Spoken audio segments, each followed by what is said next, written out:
it is inevitable that they are going to have to figure out a way to play without Carles Gil, either through slow decline as he ages, which is inevitable, or obviously there's going to be a future where at some point he's not going to be here anymore. It's at least possible that Hill might leave before Mitrovic does. I mean, probably not, but that is at least in the realm of possibilities, right? So they are going to have to at some point figure out a way to play without this guy.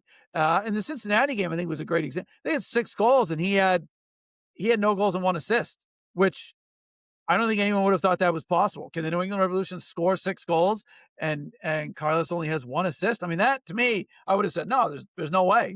How? Right. Right. Yeah. I mean, and that's just, as you said, like they're going, that day is going to happen Someday, at some right? point. Yeah. We know that. So, that's, it's never too early to plan for that. And it's also just like smart to plan for that because, I mean, knock on wood, it hasn't happened in a while, but if he gets hurt for an Yeah. extended Yep. period of time, then you're forced to do that. And I think the most recent time that really happened was, I mean, luckily it was years ago, but I remember, I think it was the 2020 season where he was hurt for a lot of the regular season. Him and Bo were out for a lot of the regular season, and the Revs looked very, they made the playoffs and they ended up making a great run in the postseason that year. But that was only when Carlos came back, and they also figured out that this guy Tajon Buchanan's pretty good too, and maybe we'll put him at right wing back or whatever it was. But it was like that. They didn't look great for a lot of that regular season with him. So yeah, they need to. It's like getting good insurance. Like you want to just line that up just in case, and also it's going to be good for your long term anyway. So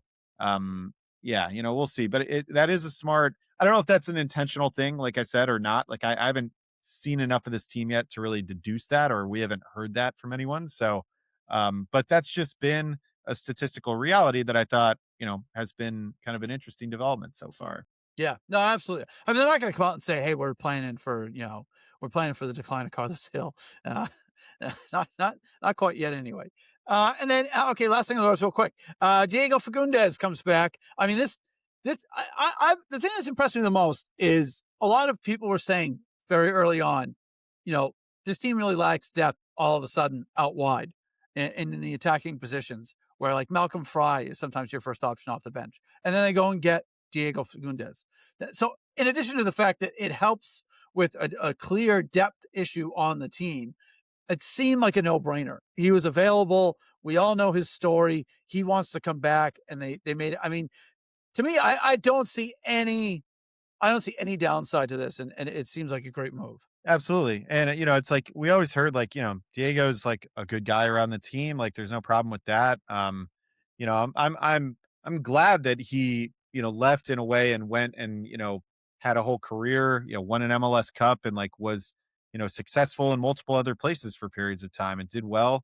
And now he's back. Like, we were talking about the Revs Academy. I mean, he's the The original. original, yeah. So yeah, and that you really can't put a value on maybe having that guy and all of his experience in New England coming up being the youngest guy and being, this special thing that they had and receiving all this attention, for the Revs, I guess, in regards to that.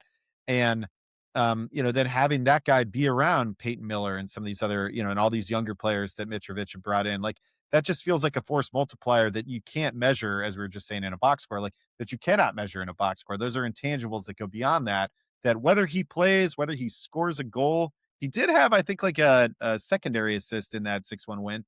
Yeah, yeah, it was It's like nice little whatever pass. else, right? Whatever else he contributes, like that feels almost like dressing compared to just the potential impact that he could have as a positive developer of, the current group of players who are like him from, 10 years ago.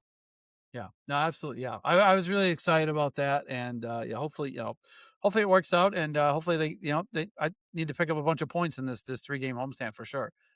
So we'll see.